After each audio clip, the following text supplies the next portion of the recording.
बिस्मिल्लाहिर्रहमानिर्रहीम, अस्सलाम वालेकुम। एक ऐसे वक्त में जब हालात ये हैं कि अगर आप एक कैदी का नाम ले लेंगे, अगर आप उसकी जमात का नाम लेंगे, कोई झंडा उठा लेंगे, तो आप रडार पर आ जाएंगे कानून नाफिज करने वाले इदारों के, और आपको फिर गिरफ्तार किया जा सकता है, आपका घर भी तोड़ा जा सकता है, आपके चादर चार दीवारी के तकद्दुस को पामाल किया जा सकता है, आपको हिरासा किया जाएगा, आप पर मुकदमात बन सकते हैं। मैं आपसे अर्ज़ करूँ कि ख़ुद एक ओवरसीज़ पाकिस्तानी जिनका ताल्लुक़ अमेरिका से है, पाकिस्तान से बड़ी मोहब्बत करने वाले, और वो हर साल यहाँ पर आते हैं पाकिस्तान से मोहब्बत की वजह से, और यहाँ उनका घर है बड़ा अच्छा, बड़ा खूबसूरत घर उन्होंने बनाया यहाँ पर, और ये पाकिस्तान की मोहब्बत में कि यहाँ से ताल्लुक़ रहना है, वरना उनका कारोबार वहाँ अमेरिका में बहुत अच्छा चल रहा है। तो हुआ ये कि उनके घर के बाहर को बैनर्स वगैरह और इस तरह झंडे वगैरह उन्होंने शौक से, या हर एक का होता है, और ओवरसीज़ पाकिस्तानी आपको पता ही है कि उनका तो एक अपना अंदाज है पाकिस्तान से मोहब्बत का, तो उन्होंने लगाए हुए थे जनाब। और फ़ैन फॉलोइंग तो आपको पता है, वो कप्तान के दौर से, इसीलिए कप्तान कहा जाता है खान को, तो तब से वो फ़ैन फॉलोइंग और सब। पुलिस आ गई जी घर, उन्होंने कहा ये आपने उतारने हैं, हम उतार दें। और चूँकि ओवरसीज़ थे, अमेरिकन नेशनल थे, इसलिए उनसे थोड़ी तमीज़ या ये बढ़ती गई, वरना तो तोड़ फोड़ और पता नहीं क्या कुछ हो जाता। आप अंदाज़ा लगाइए ये हालात हैं।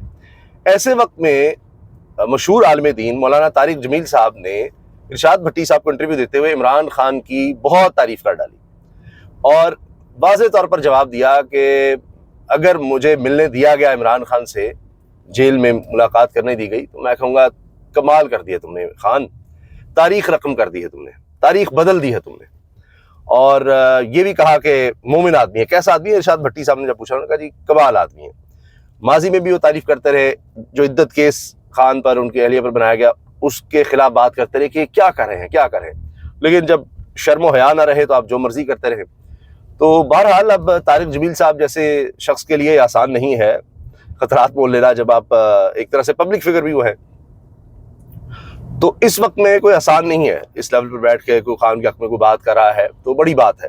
और उनकी पुरानी दोस्ती है। इमरान खान साहब जब कोई स्पेशल ट्रांसमिशन करते थे किसी कुदरती आफत के आने के बाद लोगों की मदद के लिए, तो उसमें भी आप देखें मौलाना तारिक जमील को बुलाना, उनसे दुआ करवानी, या इसके अलावा कोई और इवेंट है इस तरह का, या कोई मजहबी हवाले से कोई अहम दिन है, तब भी अगर कुछ इस तरह की तकरीब है तो मौलाना तारिक जमील को बुलाते थे।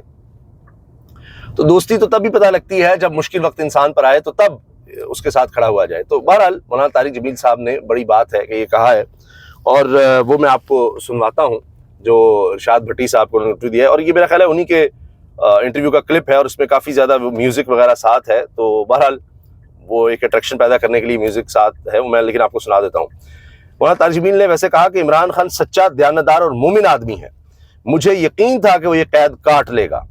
अगर अडयाला जाकर इससे मिलने का मौका मिला तो कहूँगा शाबाश, कमाल कर दिया तुमने, तारीख रकम कर दी। अब वो कहते हैं मिलने ही नहीं देते, मैं क्या करूँ। ये भी मौलाना तारिक जमील साहब ने कहा है। तो ये सुनिए इंटरव्यू का वो हिस्सा। सच्चा आदमी है इमरान, दयानतदार आदमी है, मोमिन आदमी। सुना आपने, सच्चा आदमी है। इमरान का इतनी हिम्मत से जेल काट ले, यकीन था, कैसे? यकीन 100% यकीन, 100% यकीन था वो इतनी हिम्मत से जेल काट लेगा। और सच्चा आदमी है, दलेर आदमी है, मोमिन आदमी है, ये मौलाना तारिक जमील साहब कह रहे हैं। अभी अपनी दिल नहीं करता अडयाला जेल जाके? नहीं, वो तो मिलने ही नहीं दे तो क्या।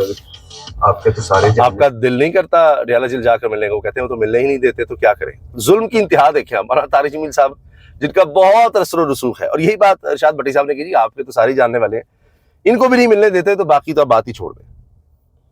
अगर मिलने दें तो जाएं जरूर। क्या कहना चाहेंगे अगर आप जाकर? कहूँगा शाबाश, कमाल कर दिया, तारीख बदल दी तुमने। मिलने दे तो जाऊंगा जरूर, और कहूँगा शाबाश, तुमने तारीख रकम कर दी। ये है जनाब मौलाना तारिक जमील साहब के इस वक्त ख्यालात इमरान खान के बारे में। माजी में भी वो इमरान खान की तारीफ करते हैं। इमरान खान एक अच्छा आदमी है, नेक आदमी है, मोमिन आदमी है। जिस तरह उसने ला इलाहा इल्लल्लाह लोगों को समझाया है, ऐसे तो उलमा भी नहीं समझाते। और ये एक ही अकेला लीडर है जो सियासत के मेंबर से अल्लाह उसके रसूल की बात करता है, रियासत मदीना की बात करता है, तब किसी की सरहद में एंटर ना हो। तो उसकी जाती जिंदगी, जैसे इमरान की जिंदगी को उछाल रहे हैं। इतने दुख की बात है कि वो शहीद नाम को ये इद्दत में निकाह पढ़ा दिया। मतलब ये बहुत ही दुख होता है। इसलिए नहीं कि मेरी सबसे वाबस्तगी है, क्योंकि मेरी मेहनत तबलीग की है कि कोई जहन्नुम में ना जाए, तो मैं सबके लिए हम अभी देखिए वो कह रहे हैं कि जिस तरह का ये केस बनाया गया, जिस तरह का बयान मुफ्ती सईद ने, बड़े अफसोस की बात है, आप किसी के उसकी हद में ना जाएं, हदूद में ना जाएं। इस पर अफसोस का इजहार कर रहे थे और ये तारीफ भी कर रहे थे। माजी का एक इंटरव्यू है जो मैं आपको सुनवा रहा हूँ। लेकिन मतलब दुख दर्द होता है कि वो उनकी जो है उनका एक अपना इंटरव्यू है जिसमें वो कह रही है कि मेरी इज्जत पूरी हो चुकी थी जिस वक्त मैंने नहीं, अब कह रहे हैं कि जी बड़े दुख की बात है कि जी जब इमरान खान और उनकी अहलिया ने कह दिया, अहलिया ने जब बयान दिया कि मेरी इद्दत पूरी हो चुकी थी, तो उसका बयान, खातून का बयान जो है माना जाएगा। तो कहते फिर ये केस क्यों बनाया? ये मौलाना तारिक जमील साहब के अल्फाज थे। फिर तारिक जमील साहब इमरान खान से, जब वो इमरान खान प्राइम मिनिस्टर थे, तब भी प्राइम मिनिस्टर हाउस में जाकर मिला करते थे। तो बेशुमार इस लिहाज से उनकी वीडियोज़ और मुलाकातें और ये सब कुछ मौजूद है। अच्छा, अब आप ये देखिए कि जिस तरह से अब हालात है इस वक्त मुल्क के, उसमें उलमा परेशान है, उलमा को टारगेट किया जा रहा है। अभी मुफ्ती मुनीर शाकिर को शहीद कर दिया गया। इनका भी अपना बड़ा असर रसूख था और बहुत इनके चाहने वाले थे, बहुत से लोग इनको मानते थे। अब ये मसला बनता चला जा रहा है और फजलुर रहमान साहब अब खुलकर मैदान में आ गए हैं। तो जनाब, जिस तरह ये इस वक्त मुल्क के हालात बनते चले जा रहे हैं, अब मौलाना फजलुर रहमान साहब को खुलकर मैदान में आना पड़ा है और वो कह रहे हैं कि अब हम तहरीक चलाने जा रहे हैं हुकूमत के खिलाफ, मौजूदा हुकूमत के खिलाफ। कह रहे हैं ना वज़ीर दाखिला कुछ कर सका है, ना हुकूमत कुछ कर सकी है, उलमा को टारगेट किया जा रहा है। आप जानते हैं कि आए दिन हमले हो रहे हैं। अभी मैं आपको गुज़िश्ता 24 घंटे के बताऊं, इतने हमले हुए हैं, यके बाद दीगरे। कोयटा में 3 हमले हुए हैं, खैबर पख्तूनख्वा में 6 से ज़्यादा हमले ये एक ही वक्त में हुए हैं। कई इसमें जवान, हमारे पुलिस एहलकार, FC के जवान, वो शहीद हुए हैं। वो रिपोर्ट्स आ रही हैं। अब फजलुर रहमान साहब के अपने कई रहनुमा टारगेट किए जा रहे हैं। आए दिन खबरें आ रही हैं कि उनको शहीद किया जा रहा है। अच्छा, अब फजलुर रहमान साहब पेशावर धमाके मुफ्ती शाकिर के जाबाक होने पर हुकूमत पर बरस पड़े। फिर इसके अलावा आप ये देखिए कि हुकूमत मुखालिफ तहरीक चलाने के लिए मजलिस अमूमी का इजलास तलब कर लिया, फजलुर रहमान साहब ये कह रहे हैं। अब फजलुर रहमान साहब पर भी प्रेशर बढ़ता चला जा रहा है। वो क्यों ये कह रहे हैं कि जी मुझे तहरीक चलानी होगी और हमें मैदान में आना पड़ेगा? उसकी वजह यह है कि अब पानी सर से गुजर चुका है। अब आप ये देखिए, पेशावर और करक में 5 मकामात पर दहशतगर्द हमले, 3 पुलिस एहलकार और 1 FC गार्ड शहीद। कोयटा में पुलिस की गाड़ी के करीब धमाके में 1 एहलकार शहीद, 5 अफराद जख्मी। कोयटा में एक के बाद दीगरे 3 धमाके, 1 एहलकार शहीद, 7 जख्मी। तो आप देखें क्या हालात इस वक्त मुल्क के बन गए हैं। और मुफ्ती शाकिर के तो बेटे ने कहा जी हम तदफीन नहीं करेंगे जब तक हमारे तहफ़्फ़ुज़ात दूर नहीं होते, में सिक्योरिटी नहीं प्रोवाइड की गई। ये सब बातें हो रही हैं। अच्छा, इसमें अब जो हुकूमत की कारकर्दगी है वो क्या बताऊं। अभी तो पंजाब हुकूमत के हवाले से जो चीज़ आ रही है, वो एक कोई गुजरांवाला का कोई इंस्पेक्टर है, वो बदतमीजी कर रहा है, दुपट्टा खींच रहा है किसी खातून का सरेराह सड़क पर, और ये बड़ी वीडियो वायरल हो रही है। अच्छा, अब फजलुर रहमान साहब ने जो कहा है ना, ये तफसील में मैं कोशिश करूंगा कि आगे हम इस पर बात करें, क्योंकि ये बहुत ही अहम खबर है, बहुत ही अहम खबर है। इसलिए कि फजलुर रहमान साहब का ये कहना कि अब हम तहरीक चलाने जा रहे हैं, हुकूमत मुखालिफ तहरीक चलाने के लिए मजलिस अमूमी का इजलास तलब कर लिया, फजलुर रहमान साहब ने कहा है। हुकूमत और पार्लियामान कठपुतली हैं, वज़ीर आज़म, सदर और वज़ीर दाखिला अहल नहीं है। JUI के सरबराह मौलाना फजलुर रहमान ने इस्लामाबाद में साफियों से गुफ्तगू करते हुए कहा कि JUI ने हुकूमत के खिलाफ तहरीक चलाने के लिए मजलिस अमूमी का इजलास बुला लिया है और ईद के बाद इस हवाले से मजीद फैसला किया जाएगा।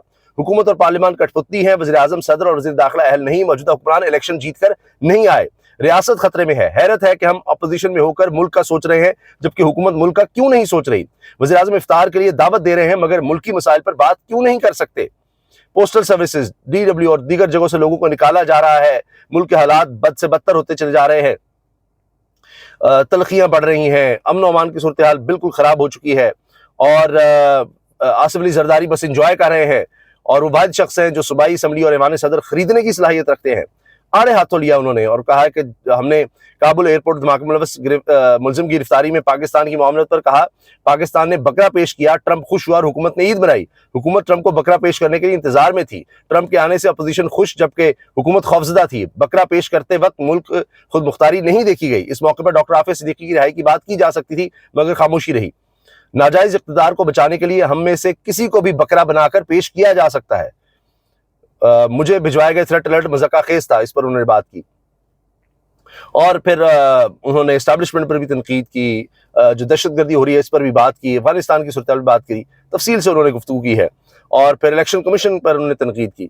तो लिहाजा अब आप ये देखिए कि अमन अमान की बिगड़ती सूरत हाल और जो इस वक्त हालात हो गए हैं, तो वो भी कह रहे हैं अब हुकूमत मुखालिफ तहरीक चलाने जा रहे हैं और तहरीक इंसाफ तो पहले ही तैयार है। तो अब आप देखिएगा ईद के बाद अब दमादम मस्त कलंदर होने जा रहा है, जिसका मैं आपको काफ़ी दिनों से, काफ़ी अरसे से बता रहा था और अब आप देखिए कि वो खबरें आना शुरू हो गई हैं। और ये फजलुर रहमान साहब का शायद ये पहला बयान है हुकूमत मुखालिफ तहरीक के हवाले से। तो फजलुर रहमान साहब भी जब सड़कों पर आ गए तो फिर कहानी खत्म है।